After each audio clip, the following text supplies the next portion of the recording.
नमस्कार, आप देख रहे हैं इंडिया टीवी। आपके साथ मैं हूं मीनाक्षी जोशी। वक्त हो गया है राजधर्म का। राजधर्म में आज बात होगी शमी के राष्ट्र धर्म पर उठे हुए सवाल की। उत्तर प्रदेश के मुख्यमंत्री योगी आदित्यनाथ ने जब विधानसभा में कठमुल्ला शब्द का इस्तेमाल किया था तो बड़ा बवाल मचा था। लेकिन कठमुल्ला होता क्या है, ये आज पता चल गया। कठमुल्ला का मतलब होता है कट्टरपंथी होना। अब कट्टरता क्या होती है, आज ये भी सामने आ गई है। 9 मार्च को दुबई में न्यूजीलैंड के खिलाफ भारत का ये फाइनल मुकाबला है।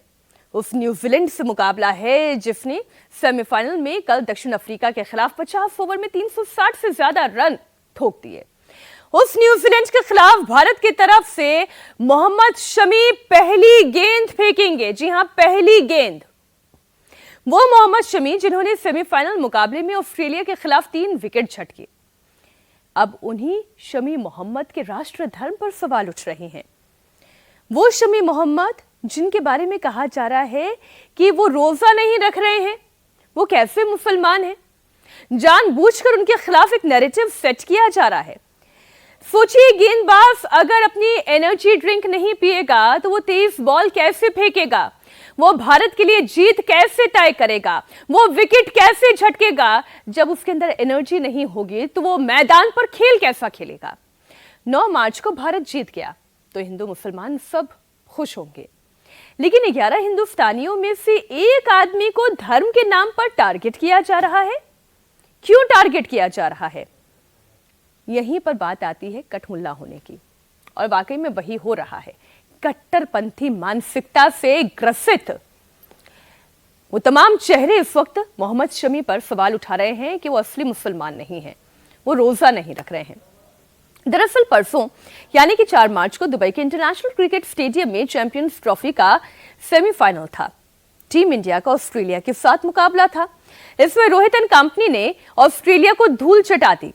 इस मैच में मोहम्मद शमी ने ऑस्ट्रेलिया के 3 अहम बैटर्स को आउट करके उनकी बल्लेबाजी की रीढ़ तोड़ दी। इस मैच में मोहम्मद शमी ने 48 रन देकर 3 विकेट झटके थे। लेकिन इसी मैच में शमी ओवर करने के बाद बाउंड्री लाइन पर एनर्जी ड्रिंक पीते हुए कैमरे में कैप्चर हो गए। अब दुबई की चिलचिलाती गर्मी में किसी को भी प्यास लग सकती है, और शमी तो फौरन ही ओवर खत्म करके आए थे। ऐसे में उन्होंने ग्राउंड पर ही अपनी एनर्जी ड्रिंक के 1-2 सिप लिए, और फिर क्या था? मोहम्मद शमी की इसी तस्वीर को देखकर कट्टरपंथी जिन्हें कठमुल्ला कहा गया है वो भड़क गए। एक मौलाना ने शमी को शरीयत का मुजरिम, शरीयत का गुनहगार कह दिया। बरेली के मौलाना शहाबुद्दीन रिजवी ने कहा है कि रोजा ना रखकर शमी ने बड़ा गुनाह कर दिया है। इस्लाम ने रोजे को फर्ज करार दिया है और आकिल बालिग औरत मर्द पर सब पर रोज़ा रखना फ़र्ज़ है। और अगर कोई शख्स जानबूझ करके रोज़ा नहीं रखता है तो निहायत ही गुनहगार है। ऐसे ही क्रिकेटर मोहम्मद शमी ने किया कि उन्होंने रोज़ा नहीं रखा, जबकि रोज़ा रखना उनके ऊपर फ़र्ज़ और वाजिब है। रोज़ा न रख करके मोहम्मद शमी ने बहुत बड़ा गुनाह किया। शरीयत की नज़र में ये मुजरिम है, शरई कटघरे में खड़े हैं। इनको हरगिज़ ऐसा नहीं करना चाहिए। मैं इनको हिदायत देता हूँ, नसीहत भी करता हूँ बहैसियत आलिम दीन कि इस्लाम के जो फ़राइज़ हैं, वाजिबात हैं, अरकान हैं, उनकी बहुत सूरत पाबंदी करें।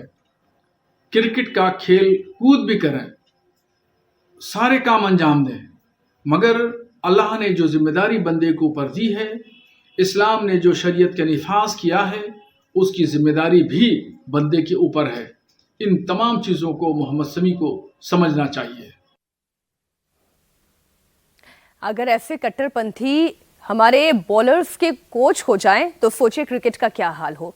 खैर, जसप्रीत बुमराह के गैर मौजूदगी में टीम इंडिया की गेंदबाजी का सारा दारोमदार मोहम्मद शमी के कंधों पर है। फाइनल में जीत के लिए भी शमी का परफॉर्म करना बहुत जरूरी है। कल साउथ अफ्रीका के खिलाफ न्यूजीलैंड ने 6 विकेट पर 362 रन का पहाड़ जैसा स्कोर खड़ा कर दिया था।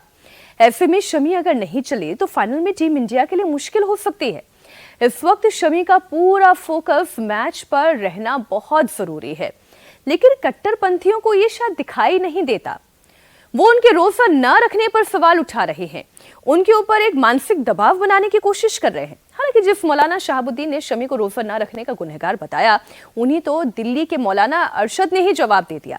उन्होंने बताया कि सफर के दौरान रोजा रखने को लेकर इस्लाम का क्या हुक्म है। हमारे साथ मौलाना अरशद नदवी जी मौजूद है। दिल्ली की मोतीलाल नेहरू मार्ग पर मौजूद मस्जिद के इमाम है, आलिम भी है। उनसे बातचीत करते हैं कि दरअसल इस चीज़ को किस नज़रिए से देखने की ज़रूरत है। अरशद साहब ये बताएं कि चूँकि भारतीय बॉलर है, अहम मैच ऑस्ट्रेलिया के खिलाफ था, इस तरह से उनको ट्रोल किया जा रहा है। इस्लाम में क्या चीज़ें रोज़े को लेकर है और क्या इस हालत में रोज़ा शमी का रखना, किस तरह से इन चीज़ों को देखते हैं? देखिए, सबसे बड़ी बात यह है कि शमी के ताल्लुक़ से जो मीडिया के ऊपर और सोशल मीडिया पे जो बात चलाई जा रही है, लोग उसे ट्रोल भी कर रहे हैं। मैंने उस तस्वीर को भी देखा है। तो ये बड़ी नादानी की बात है, क्योंकि लोगों को इस्लाम के बारे में बहुत ज़्यादा मालूमात नहीं है। शमी जो है इस वक्त मुल्क से बाहर हैं, आपको सफ़र में है। जाहिर है जब वो मुसाफिर है तो मुसाफिर के ऊपर इस्लाम ने रोज़ा नहीं रखा है। कुरान का अलल ऐलान हुक्म है, फमन कान मिनकुम मरीज़न औ अला सफरिन। मुसाफिर के बारे में ये बात कही जा रही है, या एक वो जो आदमी बीमार है और एक वो जो मुसाफिर है, इसके ऊपर रोज़ा नहीं है। यानी कि जब वो एक मुसाफिर अपने घर के अंदर आ जाएगा, मुकीम हो जाएगा, अपने मुल्क के अंदर आ जाएगा वापस, तो फिर ऐसी सूरत में वो अपने घर पे आकर के उस रोज़े की क़ज़ा कर लेगा जिस रोज़े को उसने हालत सफ़र में तोड़ा है। तो इस वक्त जो है वो मुल्क से बाहर है। दूसरी चीज़ ये है कि वो क्रिकेट खेल रहा है, तो क्रिकेट के मैदान में आदमी को बहुत ज़्यादा जो है क्या कहते हैं ताकत लगानी पड़ती है और उसमें मुशक्क़त जो बर्दाश्त करना पड़ता है। दूसरी जानिब ये है कि उसके अंदर ये जज्बात भी मौजूद होते हैं कि हम मुल्क के लिए खेल रहे हैं, और वो अपनी इज्जत के लिए नहीं खेलता है, बल्कि उस वक्त उसके जहन और दिमाग में ये बात होती है कि हमारे ऊपर जो है वो मुल्क की पूरी जिम्मेदारी है, मुल्क हमें देख रहा है। तो आप इस चीज़ को समझिए कि इसका प्रेशर कितना होगा उसके ऊपर।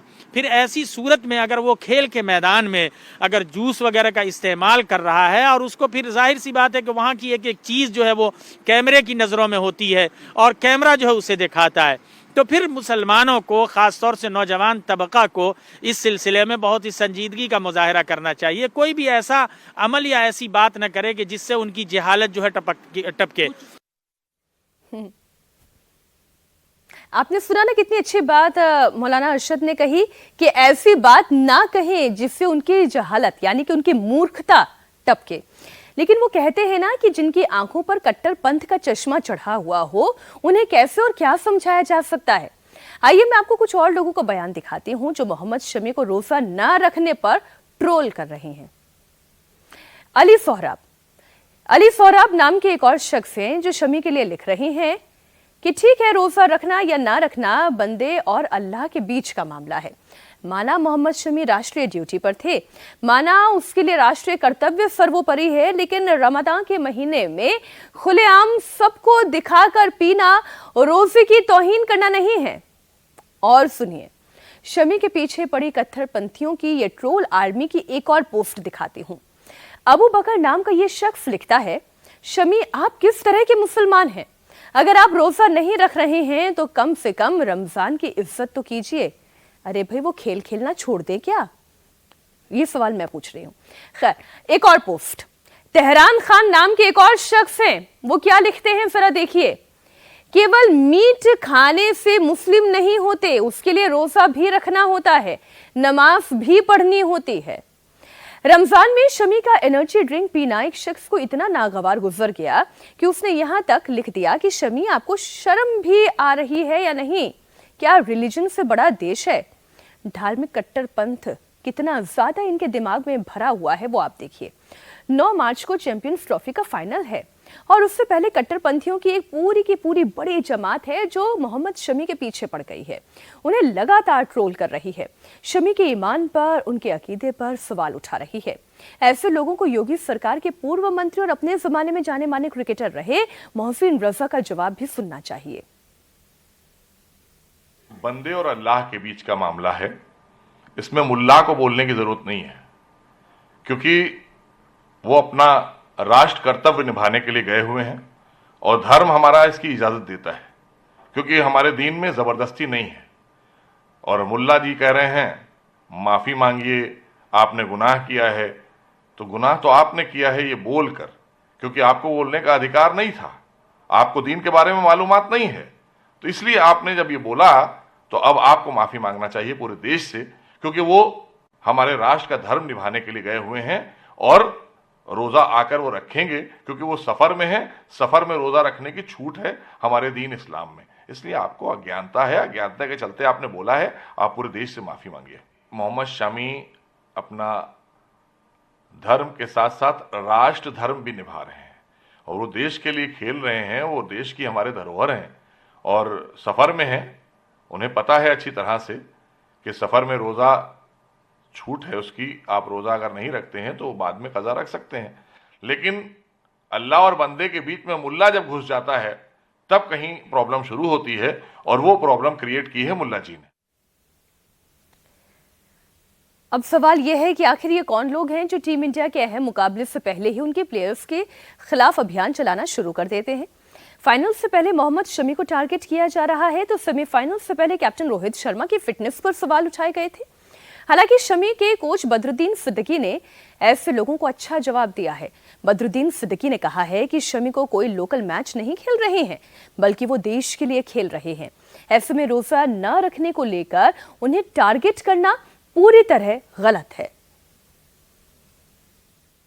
देखिए, देश से बढ़ के कुछ नहीं है, देश सबसे आगे है। आप देश के लिए खेल रहे हैं, कोई बात जो लोकल मैच नहीं खेल रहे जहाँ पे आप रोज़ा रख के खेल सकते हैं। वो बड़ा मैच होता है, इंटरनेशनल मैच खेल रहे हैं और चैंपियन ट्रॉफी का मैच है, वहाँ प्रेशर बहुत ज़्यादा होता है और 50 ओवर का मैच है। ये भी नहीं कि भाई छोटा सा मैच आप खेल रहे हो।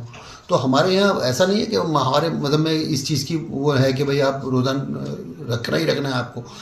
काफ़ी इसमें सहूलतें हैं। आप अगर बीमार हैं तो रोज़ा नहीं रख सकते, आप बाद में रख सकते हैं। अगर आप जैसे आप देश के लिए खेल रहे हैं तो आप जाहिर सी बात है नहीं रख सकते रोज़ा, ऐसी कंडीशन में रोज़ा नहीं रखा जा सकता, तो आप बाद में रख सकते हैं उसको। तो ये तो अगर वो कह रहे हैं तो मेरी तो उन्हें इसका मतलब नॉलेज नहीं है या तो इस्लाम की या फिर कुछ और बात है। भाई देश के लिए आदमी सब कुछ कर सकता है, ऐसा क्या है, रोज़ा भी तोड़ सकता है, क्या परेशानी है। अगर देश को ज़रूरत है आपकी और वहाँ पे ऐसी सिचुएशन है तो आप कुछ भी कर सकते हैं। मोहम्मद शमी टीम इंडिया की गेंदबाजी की बैकबोन हैं। ऑस्ट्रेलिया के खिलाफ सेमीफाइनल में उन्होंने 48 रन देकर 3 विकेट हासिल किए थे। शमी के पूरे क्रिकेट करियर की बात करें तो वो भी लाजवाब है। देश के लिए खेलते हुए शमी ने 64 टेस्ट में 229 विकेट झटके हैं, जबकि 107 वनडे में शमी ने 205 विकेट लिए हैं। टेस्ट और वनडे दोनों फॉर्मेट में मोहम्मद शमी ने 6 बार एक ही मैच में 5 विकेट लिए हैं। लेकिन अब जिस तरह से शमी को ट्रोल किया जा रहा है, रोजा नहीं रखने की वजह से उन पर निशाना साधा जा रहा है, वो शर्मनाक है। महाराष्ट्र क्रिकेट एसोसिएशन ने ऐलान किया है कि ऐसी परिस्थिति में जो मौलाना हैं, जो कट्टरपंथी हैं, जो मोहम्मद शमी के खिलाफ बयानबाजी कर रहे हैं, उसके खिलाफ एक्शन भी लिया जाएगा। मौलाना और कट्टरपंथी मुस्लिम मोहम्मद शमी को धर्म का पाठ पढ़ा रहे हैं, लेकिन शमी को पता है कि राष्ट्र धर्म से बड़ा कोई धर्म नहीं होता है और वो उसी का पालन कर रहे हैं। बागेश्वर धाम के पीठाधीश्वर बाबा बागेश्वर का एक बार फिर से मिशन हिंदू राष्ट्र शुरू हो चुका है। इस बार बाबा बागेश्वर बिहार के गोपालगंज पहुंचे हैं, जहां अगले 5 दिनों तक हनुमंत कथा वो करने जा रहे हैं। बिहार में वो हिंदुओं को जगाने जा रहे हैं, हिंदू राष्ट्र की अलख जगाने जा रहे हैं। बिहार के गोपालगंज में अब से थोड़ी ही देर में पंडित धीरेन्द्र शास्त्री का दरबार सजेगा।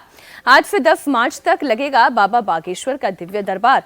लाखों की संख्या में सनातनी पहुंचेंगे और बाबा बागेश्वर सनातनियों को हिंदू राष्ट्र का मंत्र भी देंगे। बागेश्वर धाम वाले बाबा का दरबार भोरे के राम जानकी मठ में सजा है। ये मठ 700 साल पुराना है। कहा जाता है कि इस जगह पर माता जानकी और प्रभु श्री राम ने कुछ क्षण बिताए थे, इसलिए अब धीरेन्द्र कृष्ण शास्त्री यहाँ प्रभु राम के भक्त हनुमान जी की कथा को कहने आ गए हैं। बिहार की धरती पहुंचने से पहले ही बाबा ने अपना एजेंडा भी क्लियर किया। उन्होंने कहा कि उनके जीवन का एक ही उद्देश्य है, हर हाल में हिंदू मजबूत हो, हिंदू घटे ना हिंदू बटे। हाल में आईडी ऊपर करिए शुक्ला जी, मजबूत हिंदू घटे ना हिंदू बटे ना, बस यही उद्देश्य लेकर के नित्य जीवन जी रहे हैं और उसी जीवन यात्रा में एक क्रम में पुनः आए हुए हैं। बिहार से हमारा बहुत अपनत्व है, अपनापन है और 5 दिन की कथा हम गोपालगंज में बालाजी आईडी ऊपर करिए शुक्ला जी, सेवा हम कर पा गए। महाराज आईडी ऊपर लगाइए।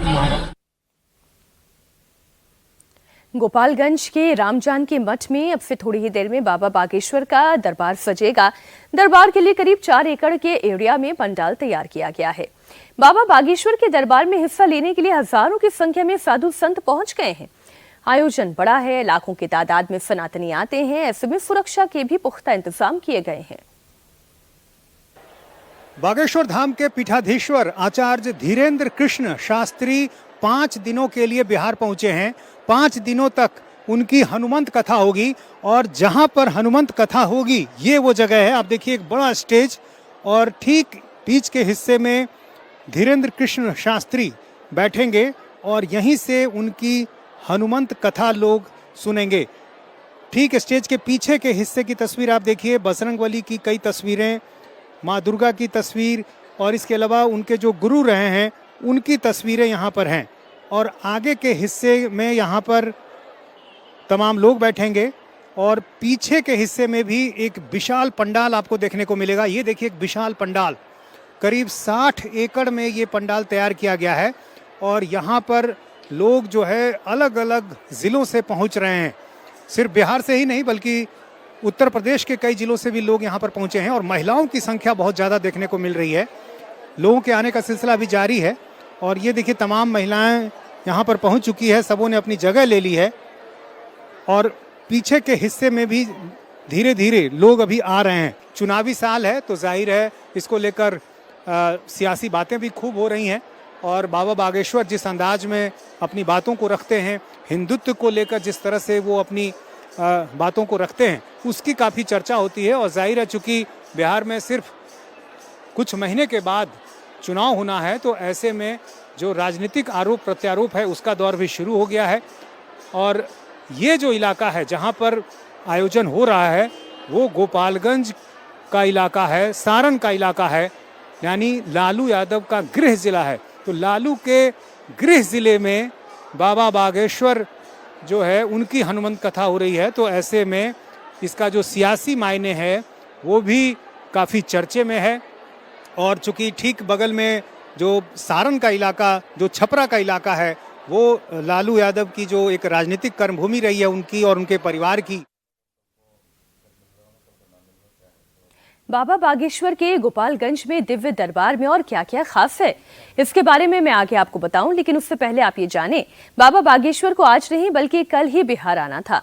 कल यानी कि 5 मार्च को बाबा बागेश्वर को वैशाली जाना था, लेकिन उन्हें वहां जाने की परमिशन नहीं मिली। इसके पीछे कारण रहा, कल वैशाली के जुड़ावनपुर गांव में वो नहीं जा पाए, आज वो बिहार के गोपालगंज पहुंचे हैं। बाबा बागेश्वर के इस दौरे का भी एक अद्भुत संयोग है। जिस वैशाली में जुड़ावनपुर जाने से उन्हें रोका गया वो इलाका तेजस्वी यादव का विधानसभा क्षेत्र है। तो वहीं जिस गोपालगंज की धरती पर वो अगले 5 दिनों तक हिंदुत्व और हिंदू राष्ट्र की बात करेंगे, वो गोपालगंज लालू यादव का जन्म स्थान है। मतलब ये कि तेजस्वी के इलाके में बाबा बागेश्वर को एंट्री नहीं दी गई, लेकिन जो लालू यादव का जन्म स्थान है वहां बाबा बागेश्वर 5 दिनों तक हनुमंत कथा करेंगे। ये कोई पहला मौका नहीं है जब बाबा बागेश्वर को वैशाली के जुड़ावनपुर जाने से रोका गया है। इससे पहले भी उन्हें तीसरी बार परमिशन नहीं मिली थी।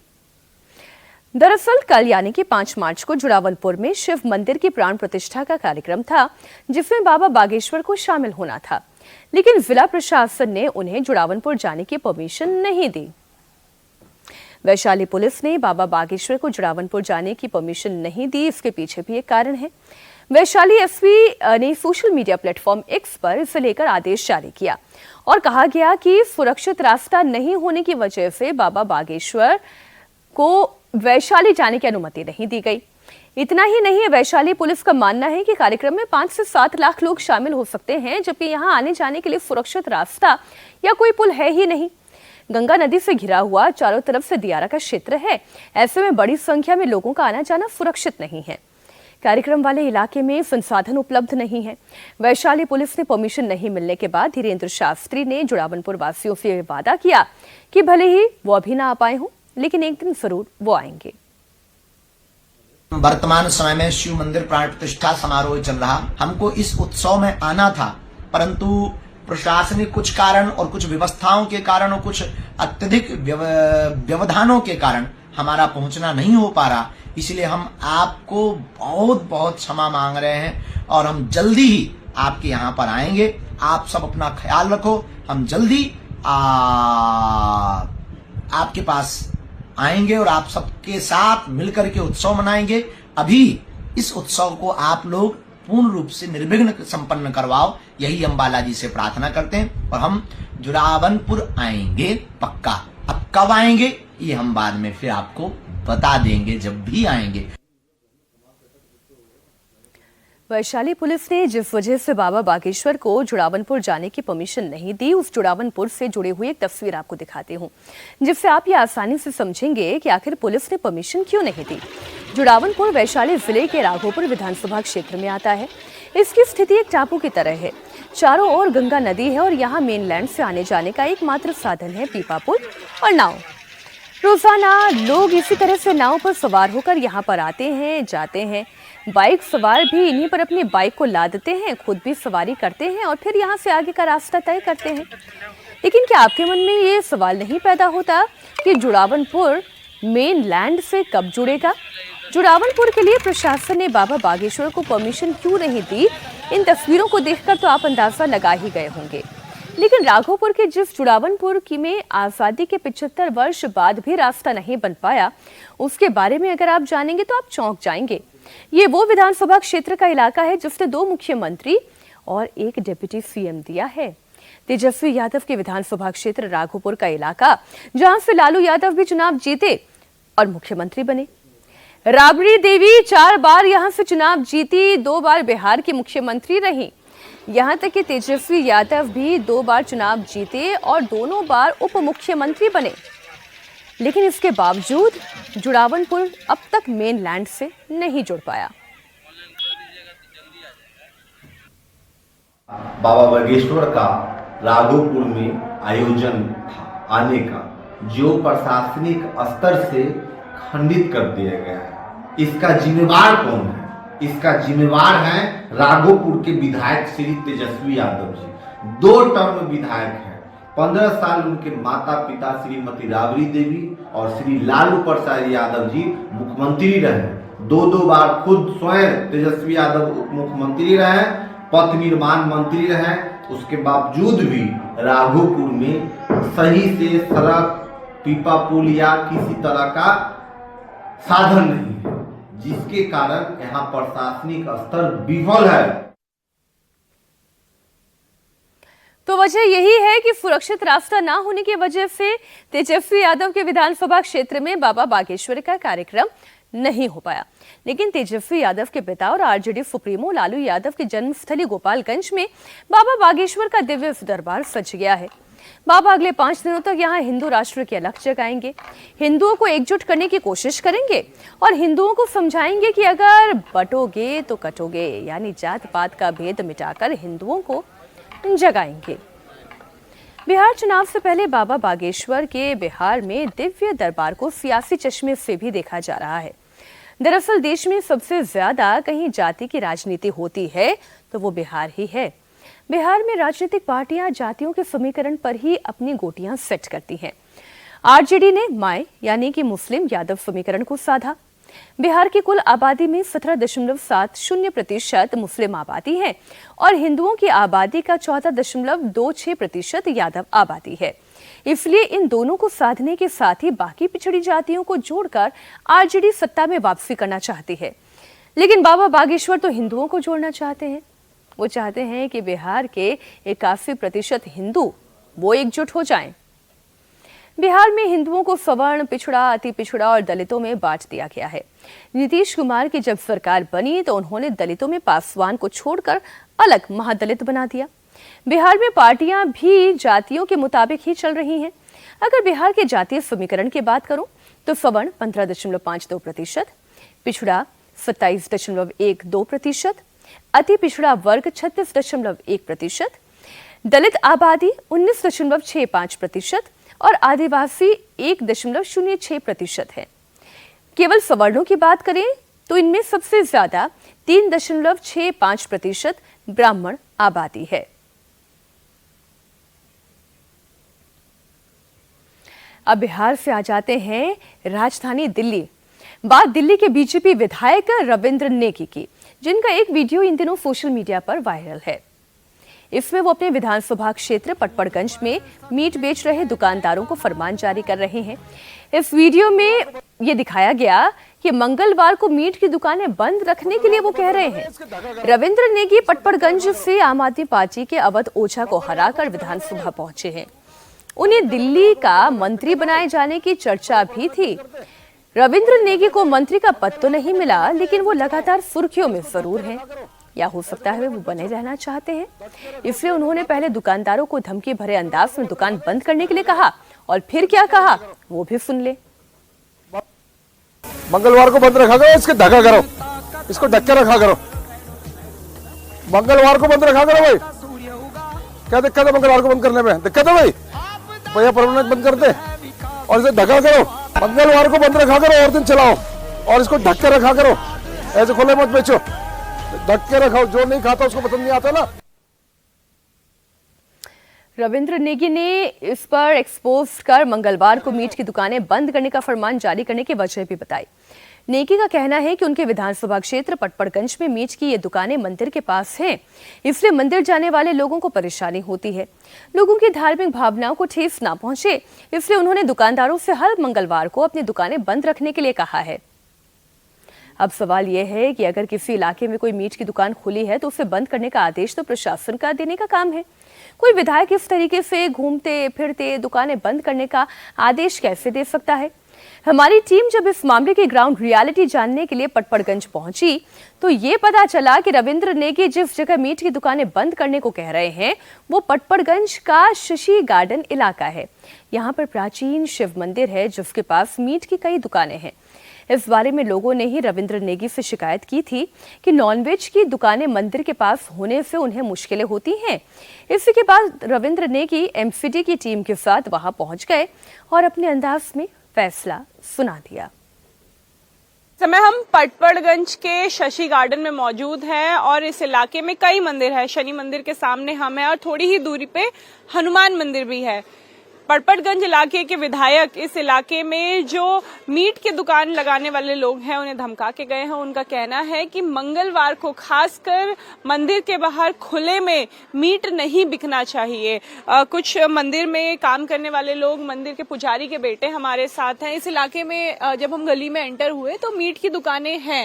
एक मिक्स पॉपुलेशन वाला इलाका है, तो क्या कुछ दिक्कतें होती हैं जब इस तरीके से मीट की दुकानें लगती हैं? हाँ, दिक्कतें तो होती हैं कि जब कुछ सामान लेने जब जाते हैं तो उसके तो आते हैं उसी बगल से हम लोग को जाना पड़ता है, तो इसलिए मन नहीं करता उसके बगल जाने का। तो बहुत ऐसे दुर्गंध भी आती है मांस मछली की। लोग मंगलवार का व्रत रख के, शनिवार का व्रत रख के मंदिरों में आते हैं, तो उनका भी कैसा रिएक्शन रहता है? अब उनका वैसे रिएक्शन रहता है कि जो है जिसके आसपास जो रहते हैं उनको बहुत दिक्कतें होती हैं। इस इलाके में मंदिर के बाहर लोग मीट बेचते हैं, तो आपको दिक्कत होती है उससे? तो दिक्कत नहीं होगा, मीट बिकना मंदिर के सामने सही लगता है। रविंद्र नेगी पटपड़गंज से पहली बार विधायक बने हैं। इस सीट पर दिल्ली के पूर्व डिप्टी सीएम मनीष सिसोदिया 3 बार विधायक रह चुके हैं, लेकिन इस बार चुनाव से पहले उन्होंने हार के डर से अपनी सीट को बदल लिया था और जंगपुरा से चुनाव लड़ने का फैसला किया था। आम आदमी पार्टी ने यहां से अवध ओझा को मैदान में उतारा जरूर, लेकिन अवध ओझा बीजेपी उम्मीदवार रविंद्र नेगी का मुकाबला नहीं कर पाए और करीब 23,000 से ज्यादा मतों से वो चुनाव हार गए। इंडिया टीवी से बातचीत में रविंद्र नेगी ने इस बात से इनकार किया कि उन्होंने दुकानदारों को धमकी दी है। शशि गार्डन बस्ती है जहाँ से मैं विधायक हूँ, तो वहाँ कुछ लोगों की शिकायत थी कि कुछ मंदिर है, मंदिरों के आगे खुले में मांस बेचते हैं, खुले में मांस बेचते हैं। तो मैं कल वहाँ ड्राइव में गया, जो मेरी ड्राइव होती है, मैं जब शाम के टाइम जाता हूँ, तो मैंने उन दुकानदारों से बोला एक तो मंदिर के आगे बेच रहे हो और दूसरा खुले में मांस बेच रहे हो और कोई लाइसेंस नहीं, कुछ नहीं, और जिसकी स्मेल भी आ रही है वहाँ सड़क में चलते हुए लोगों को, बहन बेटियां निकल रही है, बड़ी दिक्कत हो रही है लोगों को। तो उनसे यही कहा मैंने, एक तो मंदिर के आगे मत लगाए और दूसरा लगा भी रहे हैं तो आप कम से कम इसको ढके और मंगलवार को कम से कम दुकान बंद करें, ये मैंने उनसे कहा। आप विधायक हैं, लेकिन जब आप ऐसे दौरे पे जाते हैं तो ऐसा लगता है विधायक जी धमका रहे हैं। एक प्रॉपर प्रोसेस होता है, एमसीडी इस पे कार्यवाही करती है। आपने एमसीडी के अधिकारियों से बात की? मेरे साथ पूरी टीम ही होती है, मेरे साथ एमसीडी वाले लोग भी थे, मेरे साथ पीडब्ल्यूडी के लोग भी थे। जब भी मैं दौरा करता हूँ सारे अधिकारी मेरे साथ होते हैं।